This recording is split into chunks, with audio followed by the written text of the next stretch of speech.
الله الرحمن الرحيم.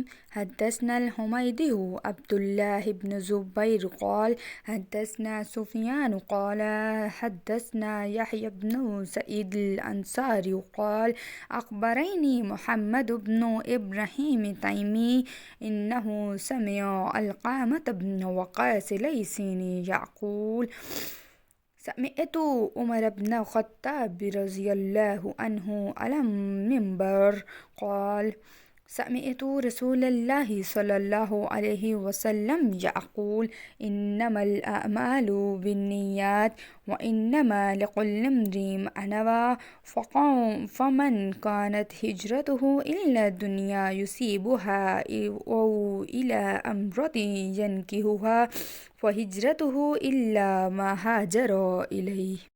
آپ صلی اللہ علیہ وآلہ وسلم فرما رہے تھے کہ تمام اعمال کا دار و مدار نیت پر ہے، اور ہر عمل کا نتیجہ ہر انسان کو اس کی نیت کے مطابق ہی ملے گا۔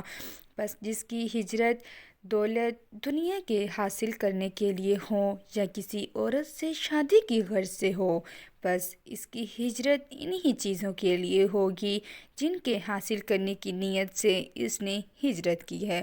صحیح البخاری حدیث نمبر 1۔